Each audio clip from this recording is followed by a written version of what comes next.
Welcome to the Chief Strategy Officer podcast, a collaborative space for the architects of corporate success, the Chief Strategy Officers, a platform for knowledge exchange where executives who lead strategy can share their unique experiences in tackling complex challenges, navigating disruptive technologies, and driving impactful growth.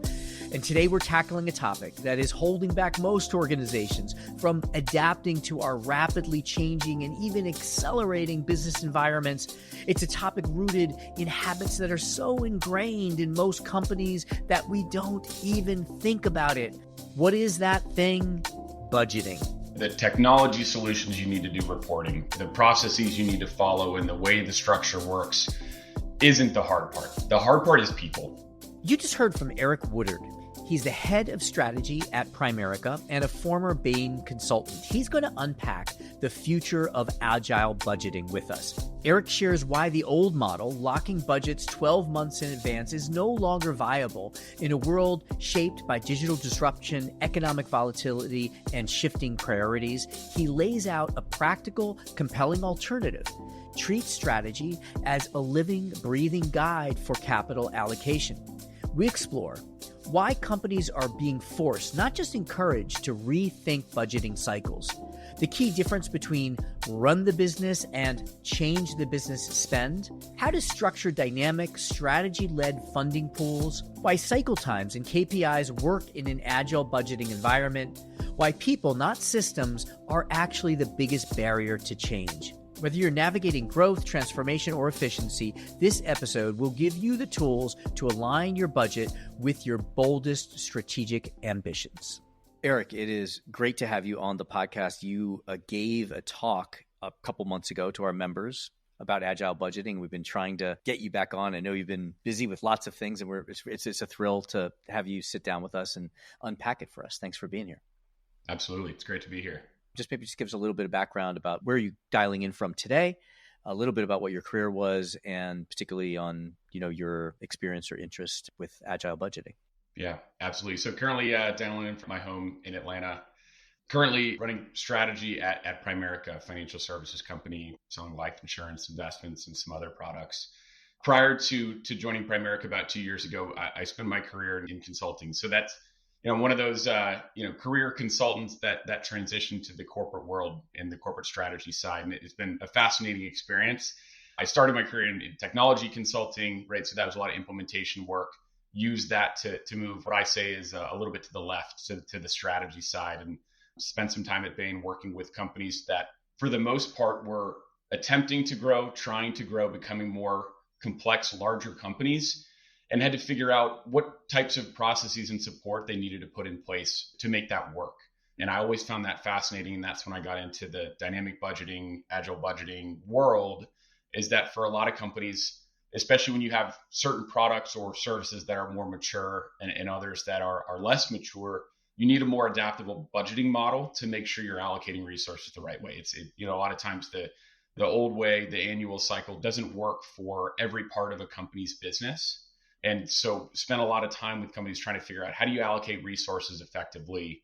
Most companies are still in the kind of static annual cycle, and they're feeling the pain from that. And so I think it's really important for every company out there, no matter what stage they're in, whether it's a startup, a growth company, or a more mature company that's putting off cash, dividends, whatever that might be, to effectively allocate their precious budget dollars. Because I know that no company is sitting there, wondering how to spend all the money that they're bringing in. Every company is feeling the pressure, and it's an extremely important aspect of delivering on a strategy and a transformation. Just one clarification question. When you said moving to the left, that means like moving more upstream? So moving a little bit earlier in the process. Earlier in the process, yes. So my early career, right, I see the plan, and there are good things about that, and there are things that I'd say that I might have done this differently, right? So my task was to do something that I thought may have been not necessarily the wrong decision, but I would have maybe approached that a little bit differently. And so I was excited when I went to Bain to be able to be a part of that process. Which is interesting, because I think that the right side, later in the process, where you're like making these IT commitments, those are often multi-year, 3, 5, 10-year big commitments. And you're doing that in this uncertainty. I imagine the need for agility there is even more complicated, because you both have the upstream, but then you also have the changes in technology. The server that I'm buying now, that I'm investing in now, might be obsolete in a few years. That's right. And what I found also is that a lot of that work happened at the leadership level and in the business, right? Which is a great place for it to start. But working with the support function side, right? So the finance teams, the IT teams, a lot of times those teams aren't involved as early on in the process as they should be. And so being able to bring that and say, we have to all do this together, right? We have to understand the impact this is going to have on every part of the business, because a lot of times those teams are heavily involved in the execution and making those things happen. And if they're not involved up front, so that's something I've tried to do in my work at Bain and now in strategy, is really bring all of those teams together to make sure you understand every aspect of a change or a transformation or a growth strategy and how it impacts the entire business. So you can kind of forecast what are those things that are going to come up in the future that we haven't considered. And that leads to better execution, less budget overruns, time overruns, all of those things that typically happen with large transformation strategy efforts. Interesting. Yeah, I want to dig into that in a little bit later, but what I'm kind of visualizing is you kind of have these different orchestras and they're playing at different beats, and you do need to come together because IT is thinking 5 years and sales is thinking years or quarters and regulatory is thinking even maybe shorter term. But first, why now? Why is agile budgeting becoming more important now? Are there changes in the environment, whether those are recent or kind of macro trends, volatility, speed, digital transformation? Why now? I think it really has to do with trends in how technology and economic factors have developed. I think when you starting with the pandemic in 2020, subsequent events, over the past 5 years, whether it's inflation, economic, asset valuations, geopolitics, now we're dealing with a new era of uncertainty around tariffs and all those factors. I think leading companies looked forward and said, we need to be able to budget more dynamically, right? Quarter to quarter, year to year as things change, but they're actually now being forced to, right? So whereas previously it was a choice to say, let's do this in a way that allows us to allocate resources dynamically, based on what we want to do as a company, right? Based on how our thinking changes on opportunities, challenges, things we're dealing with. I think companies now are being forced to. They're seeing certain things happen, right? If you're a company that's being affected by tariffs right now, you didn't plan for this a year ago, right? You didn't plan for this maybe even 6 months ago. And so you have to readjust pricing strategies, budgets, all of that, how it flows through. Companies are being forced to do it. And so I think that's why you're seeing a little bit more of it recently as it becomes less of a option and more of a requirement. And I think fortunately there's folks out there who have been thinking about how to do this and have done it, have gone through the process of figuring out how it works, where are the pitfalls, where are the mistakes, how do you do it right? And companies are adopting more agile budgeting practices. I mean, I see that at my own company. For us, obviously, financial services is a highly regulated industry. So as regulations change, we have to adapt the things we do from a technology and process perspective. As that happens, at that point, it's no longer an option. You have to figure out how to spend those dollars that you need to react to certain things that are coming out and where that money comes from and where it goes. And it's a lot easier if you have a process up front than if you just have to dive into it and say, okay, let's zero sum this. And we'll get into that a little bit more later, but let's zero sum this, take from here and put it here. If you plan ahead, it's a lot more effective and causes a lot less pain from a leadership alignment perspective. Yes. One other kind of, I guess, more bigger conceptual factor, I think, is we've been talking for a long time of this blurring of industry bounds. And depending on the sector, companies are expanding into other industries more readily. So you probably have to move money not only between areas within your business, within insurance, but also then areas outside of the industry. Absolutely. I think you're seeing a lot of companies think about how to more holistically serve a customer in any industry, right? And I think financial services is a great example of that, where insurance companies are figuring out ways to get into more types of products, whether it's different insurance products, business insurance, investments. And those things require sometimes a different capital structure, sometimes a different flow of funds. And it's forcing companies to get out of their pigeonholes and say, this is how we do it because this is what works for the product that we sell or the service that we provide, and do it a different way. And when you have both or many different products or services, those things have to flow together effectively, right? You can't separate the company budgeting process just by business unit. Eventually, it all has to roll up and you have to understand how things are being allocated, boards are asking, right? Private equity owners are asking, and they want to know how things are being prioritized at a company and how that impacts the flow of funds, budgeting, capital, et cetera. Yeah, so I hear this entanglement sort of barriers. I'm ready to get into what the contours of a process might look like, but what's the number one barrier that you see? You've got reporting, you've got divisions of business units, you've got the history, you've got the KPIs, you've got the board, you've got investors. What's the biggest barrier?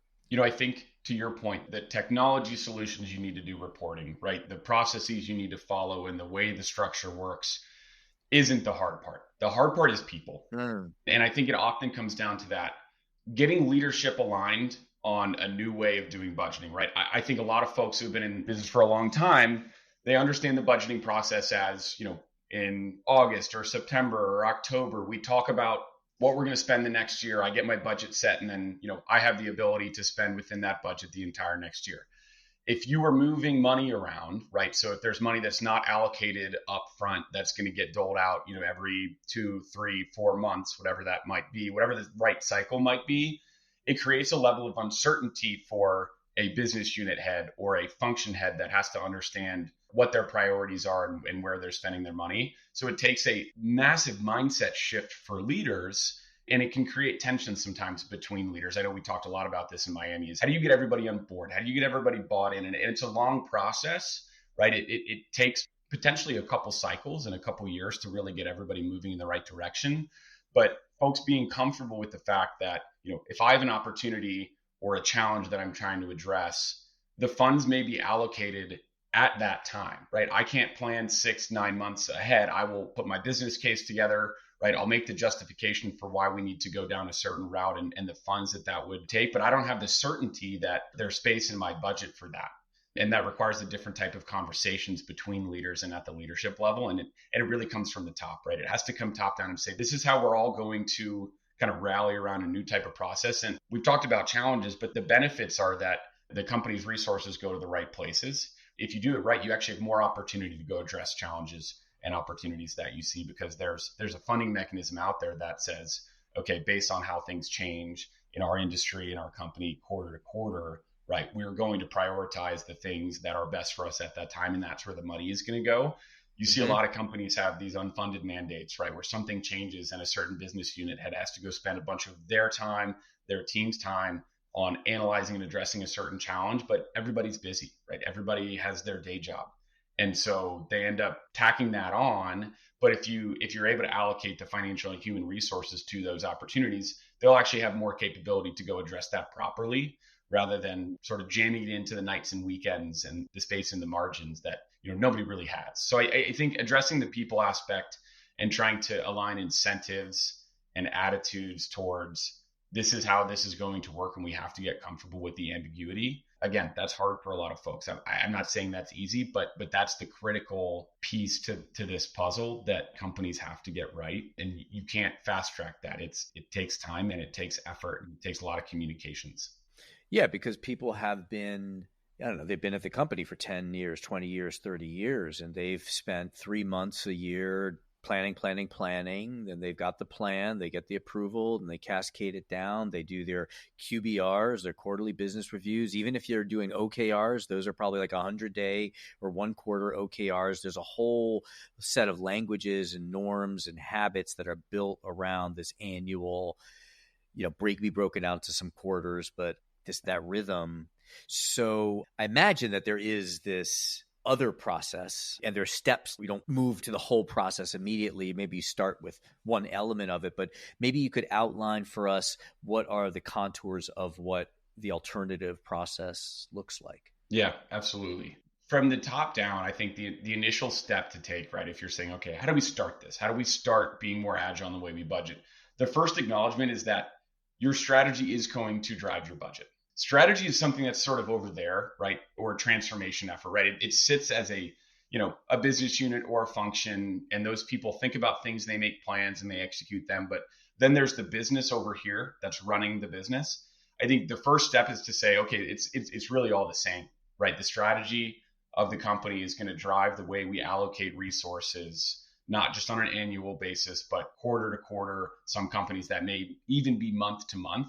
And acknowledging that conceptually, it may sound small, but I think it's really big. And rallying folks around that concept, that's the foundation of dynamic budgeting, right? So strategy is going to drive the budget. And what's the existing alternative view to that? I think the existing alternative view is each business unit and function across a company sets its own priorities, right? And says, okay, I've got a mature business unit and my priority is to deliver on this at the lowest cost possible to maintain margin, right? And that may be right. Oftentimes those are right because you have leaders who are well connected within the company and they understand the priorities, but sometimes it may not be. You may have a board or a management team that's thinking, we have an opportunity to really increase our customer service levels. Well, if that business unit head is prioritizing cost versus service levels, right, they're going to allocate their resources differently. Finding that connection point and kind of the connective tissue between the top level priorities of the company, be that a growth company that's trying to deliver, double-digit EPS growth or a company that's trying to manage their margins. Each unit and function has to be very closely aligned with the top level strategy, or else we're thinking about resource allocation differently. Yeah. And when that happens, the way you allocate isn't going to be aligned from the top to the bottom. And the way that people are incentivized on the front lines is going to be different. If I'm for instance, a financial services company, if I'm a claims processor and my business unit is prioritizing speed, efficiency, automation, but that's not getting all the way down to me, I need to know how to prioritize my time. Am I trying to get faster? Am I trying to find ways to do that job better and process more claims? Or am I trying to reduce errors or increase our customer service levels as much as I can? That's going to lead to different actions. Yeah. If it's disconnected, you're going to get the wrong ones. This is probably an oversimplification, but I'm thinking, 1980s, GE was the exemplar of strategic, and everyone kind of wanted to adopt that model. And they would look at each of their business units, ask the business units to come up with their priorities. And then they'd say, a lot of business units are talking about innovation and sustainability. So they said, okay, we're going to create that theme across all of them. We're going to call it eco-imagination. That becomes a global theme, but it is still driven by the business units. It's more of a expression of what the business units have already decided they're going to reinvest in. And I guess what you're saying, and then what I'm also hearing is that as you move towards this serving the customer as opposed to, say, a product focus of selling the products, then you need more coordination or interdependencies between the different products or business units. Absolutely. And I think to that point, depending on what your goals are, and this gets to the KPI discussion, every dollar you spend in a certain area has a specific impact on, whatever KPI that is, right? So an additional dollar spent on customer care, customer service is going to have an impact on retention rates and satisfaction rates, which is going to drive revenue. Every dollar spent on automating or becoming more efficient is going to have a specific, cost savings, capacity, resource allocation impact. The sensitivity between the dollar you spend and the return you get isn't constant across each area. So you have to understand what you value, right? So you have a dollar that's returning 10 cents of cost savings or a dollar that's returning 20 cents of revenue. Not every company is going to view the 20 cents of revenue versus the 10 cents of cost savings differently. Your margins are different. Your goals are different. Your long-term goals versus your short-term goals are different. And you have to go through that process of understanding your objectives and the sensitivity of those things in order to allocate resources. Because when you look at it from a pure numbers basis, it may say a certain thing, but it's different based on your priorities and goals. And that is a difficult thing for a lot of folks, especially CFOs. And that's not a knock at all. When your job is to look at the numbers and the pure financial results, it's easy to boil that down to say, this is a science, right? And this is what the numbers look like in scenario 1 versus scenario 2. But what excites me about strategy is there's a theoretical adjustment to those numbers based on the time horizon of your goals and what you're prioritizing at that point in time. And that's really important. It makes it less exact, which for a lot of people is uncomfortable. Mm-hmm. But, if you don't have that, you end up with very short-termism. You end up with, kind of the quarterly, how are we going to get to the next quarter's numbers? But then 4 years from now, you end up looking at your numbers and saying, how did this happen? I thought we were meeting our quarterly numbers. It's because you weren't looking on that type of time horizon and understanding the impactful objectives and metrics that are going to get you to where you want to be in the future. Yeah, that's great. So you have the time horizon, and then you have kind of the unit of focus. I've been working on something on customer lifetime value for a while. And so you give a child a hammer, everything looks like a nail. My hammer is this CLV. And I'm thinking like all the products that you sell, if you're looking at CLV, then You can't divide the profit up by the different products. You got to look at the interdependencies or the combined interdependencies. Absolutely. Yeah, right. Absolutely. Fascinating. Okay, you've got some real practical advice and experience, and I keep bringing us up to being kind of very theoretical. I would like to go to what are the key components of adopting an agile approach? What needs to change? Yeah, the first step is really taking a look at your spend, the things you do as a company, and separating out, the run the business and the change the business, right? It's the strategy and transformation type objectives versus pure operations. That's the first step, because your run spend really should follow an annual cycle, right? That should be relatively predictable. What I need to operate the company, keep the lights on and manage kind of the day-to-day operations, that should follow that annual cycle, right? So not everything fits into this dynamic model, but then your change spend is what should be kind of dynamically allocated, be part of these tighter cycles. And for that change spend, in terms of how you manage it, there's really kind of a spectrum of options in how you manage and allocate those funds. So on one side, there's your central pool, right? I take this amount of dollars and I pull that out of the annual run spend. A lot of companies, the business unit will have, maybe it's an 80-20 rule, right? Where you're spending 80% of your budget on run, and then you've got this change bucket that you monitor that and you get to spend that how you see fit.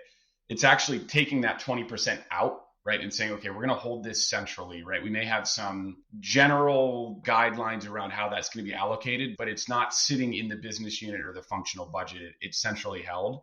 And so on one side, you have your central pool, zero allocation at the beginning of the year, right? You may say, we're going to do it quarterly. We're going to do it every 2 months and have a schedule around that. When you say zero allocation, you're talking about zero-based budgeting when you say zero? Yeah, exactly. Right. So you say, we have a sense of what we want to spend this on, but we're not going to allocate that yet, right? We're going to keep it here. On the other side, you can leave the budget in the business units and say, okay, you still have your run and your change, but you kind of zero sum it, right? To say, okay, you've got this change bucket this quarter, and then based on your results, how you're measuring against KPIs, I'm actually going to take a little bit from you and I'm going to put it over here, either because this business unit is struggling and needs more funding to address those challenges, or this business unit has more opportunity that we see that. And now that's really hard. It's really hard to tell one business unit that 20% of change, you now are going to lose that because this other business unit needs it. But if you don't give it to them at the beginning, then that's easier. Exactly. And I view the central pool as sort of short-term pain for long-term gain, right? Your budget's going to be smaller. You're still going to get a lot of the money, some of it, but it's going to be smaller because I'm taking the change out. That's pain up front. And, certain folks are going to be more comfortable with that than others. But then over the long term, you don't have the quarter-to-quarter, day-to-day reallocation discussions on that. If you go the kind of zero-sum route, you avoid the short-term pain because you say, okay, well, you're just going to get your same budget, but I might come to you and take some and put it over here. But then you have to have every quarter, every cycle, you have to have those discussions. And I'm personally more a fan of the centrally held funds. I think that's where most companies should start. As you get more mature and people get more comfortable with this concept, you can go more to the zero sum basis, but there's always hybrid models, right? There's the middle where you may say there are certain things, certain units that we can be reasonably sure that the change bucket is going to be pretty consistent. The opportunities are going to be pretty consistent here, but here are some of our less mature products or services or areas where we're placing some bets where we're going to hold more centrally and dole that out. So I think every company is going to end up somewhere in the middle, closer to the central pool or closer to zero sum. But my personal recommendation would be start with the central pool. And then as you mature and you find out where your allocations are more consistent as you look at performance of certain projects, then you move those to a little bit more of a hybrid model. They become more set up front and there's less kind of moving around. Okay. So we go through the early pain to go through the organizational political resistance to giving up 20% and putting in the central pool. But let's say we achieve that. That is a huge win and that's a big component. What's the next component of an agile budgeting approach? So the next component in my mind is what are your cycle times? You have your run budget, which you're going to do through the annual planning process. And so then you have to tune the dial to say, okay, are we going to look at our projects once a month and reallocate? Are we going to look at them every quarter and reallocate? Are we going to look at them every 6 months and reallocate? And every company is going to have actually different projects that are going to be on different cycles. So you have to set that kind of, we're going to do a every other month cycle, right? And some projects will be reviewed every 2 months, some will be every 4. And that's going to depend on a lot of different factors. And so there's really 4, I think one is what is the type of investment you're making and what's your ability to measure that? And that ties in with the second category that I was going to mention, is spend type. Are you putting a lot of capital into building new production lines for a manufacturing company? Those are going to be things that 2 months down the road, you may just be 2 months further on a 24-month journey. So you're not going to get a lot of insight out of reviewing the performance and reallocating every 2 months on those types of things. So you might say that's a 6-month or 9-month cycle. Whereas if you've got a simple product you can take to market really quickly, I think about a lot of fintechs, whether that's lending, banking, insurance, right? You can pretty easily see in 2 months whether you can roll that out very quickly, and you can see very quickly the return that is bringing you. So you might put a 2-month cycle on that. So the cycle times are interesting, and you have to be comfortable with the fact that certain projects are going to be on different timelines. Yeah. I think you also have to think about the business drivers that are impacting something. So if something's very susceptible to, say, like inflation rates, and you're in a time of change where that's happening very quickly, think about like a mortgage business, right? You're looking at rates. Those can change pretty quickly in certain economic times.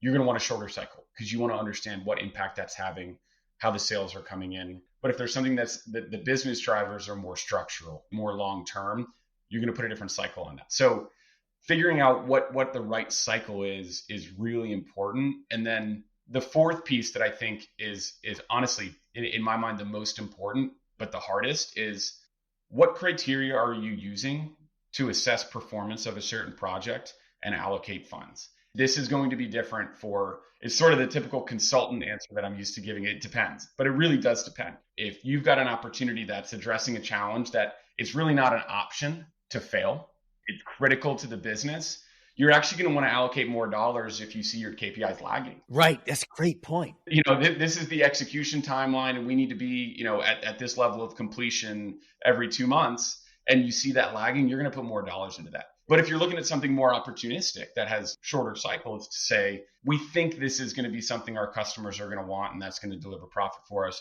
We don't know, but we'll know quickly. That's brilliant. You might look at a KPI that's lagging and say, we're going to cut our losses there. We put some money, we thought it might work, but it didn't.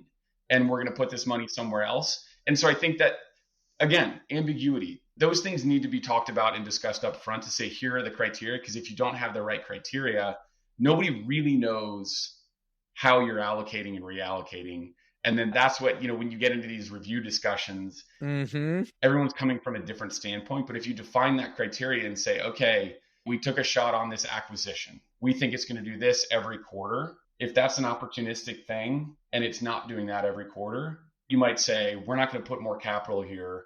We're going to let this play it out, but we're not going to waste our money here. But if it's something that you can't afford not to work, you're going to put more money into it. Right. I love that distinction. I have never thought of that or heard of that before. It reminds you a little bit of that one-way door versus two-way door kind of thing, but that's only one aspect of it. Exactly. And then I could see if you don't set that up ahead of time, you're doing your reviews and I'm saying, hey man, Eric's project is not hitting the goals and you're putting more money into it and mine aren't hitting the goals and you're pulling money out. I could see that really creating tension if we don't set that up ahead of time. Absolutely. And that gets to the final piece, I think. And we talked about this in Miami. And every time I talk about this with folks, it actually creates more questions than answers. But I think in a good way, you're learning more things that you don't know and need to address. But it gets to incentives.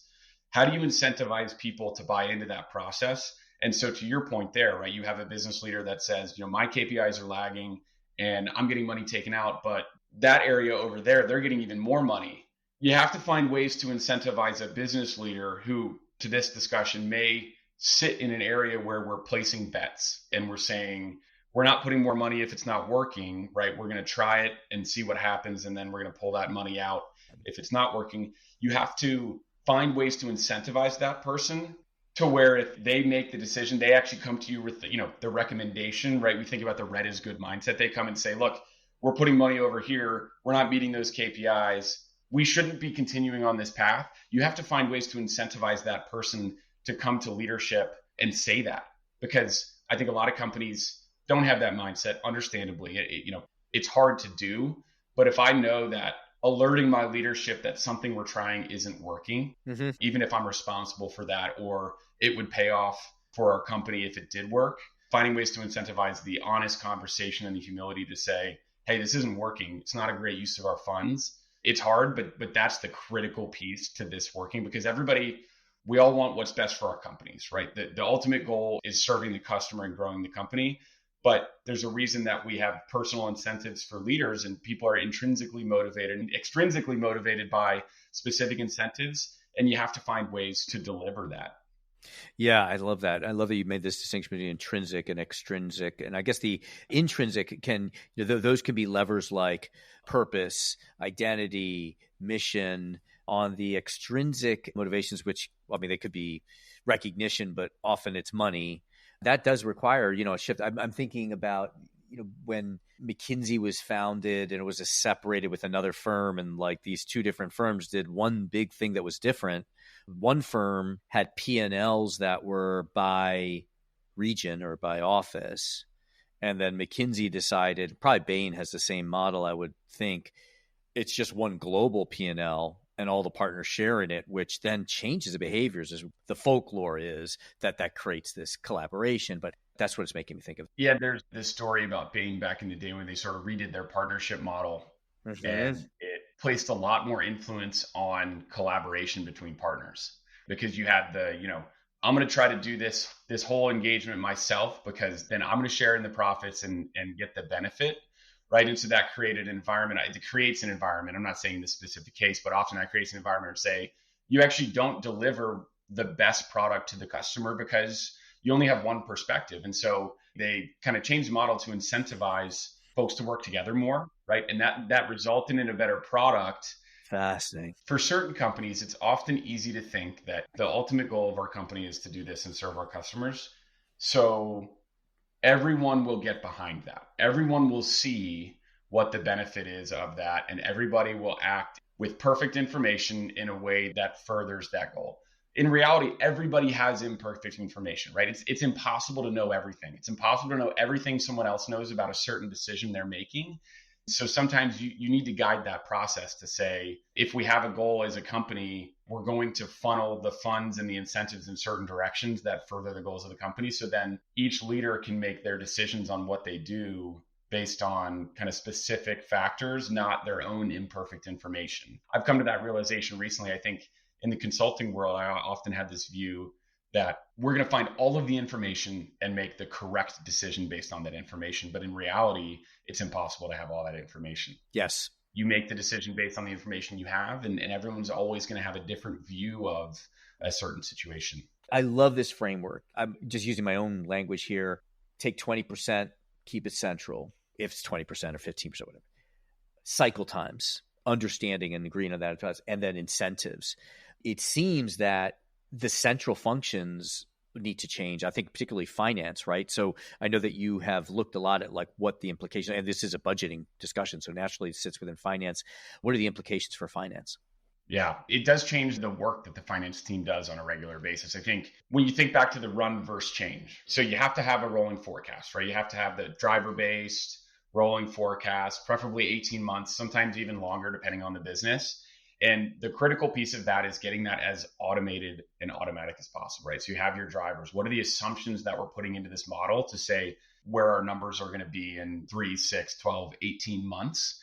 And you want to spend as little time as possible, right? So getting as accurate as you can in an automated fashion. And, there are tools to do that. There are processes and different capabilities you can bring to bear to make sure that your teams aren't spending time updating those budgets, right? Pulling reports, running the manual processes to collect numbers, right? You have to spend the money and the time up front to automate those processes so that you can allocate your finance team to the strategic side of it. So when you're sitting in these reviews and you're making decisions and you're looking at KPIs, you have to have the information necessary to make those decisions, right? And so FP&A teams have to be a lot more focused on, okay, taking the numbers and the most recent results, right, from the last month, 2 months, 3 months, and interpreting those to say, what does this mean? What is the interpretation of the numbers that's going to help us have a really productive discussion around this? And I think what's really exciting now is with generative AI, there's a lot more capability to automate even that piece, right? To have some of these models look at those numbers and create, natural language outputs that say, here's what happened here.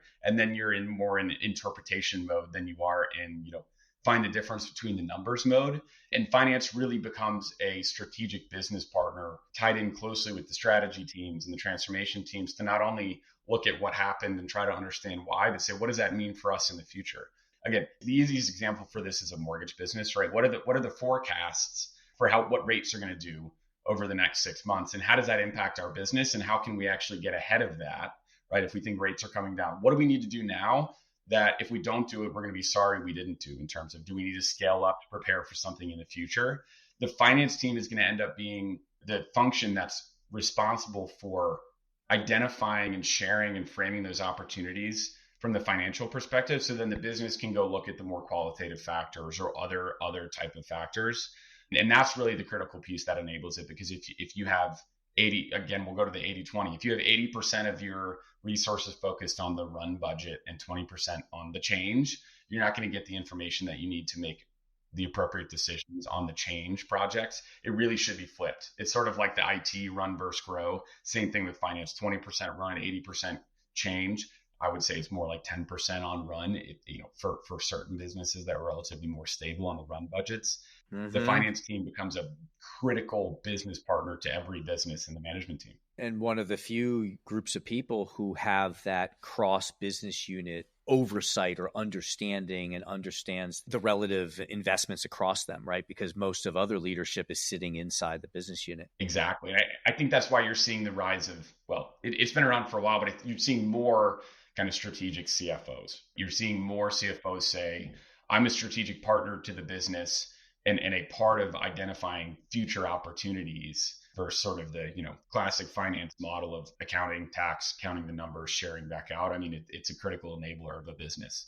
Love it. I love it. Yeah, no, it makes sense that this is where the world is going, both external and internal factors, that this is going to require political, organizational incentives, KPI changes, and that finance is going to kind of lead that. And again, you've given us a nice contour of what the blood flow of an organization looks like. Fascinating. So many more things that we could cover, but thanks for unpacking this for us and structuring in such a compelling way, Eric. Thank you for taking the time to be with us. Absolutely. Thanks for having me. It's a fascinating discussion to me, and I think something that more companies are having now, like we said, because they're being forced to. Yeah. And it's important. Yeah. Excellent, Eric. Well, thank you. Thanks for listening to this episode of the Chief Strategy Officer podcast. Thanks to our guest, Eric Woodard. To join our community of strategy leaders, visit outthinkernetwork.com/apply. Until next time, let's keep the conversation going and rewrite the future of strategy together.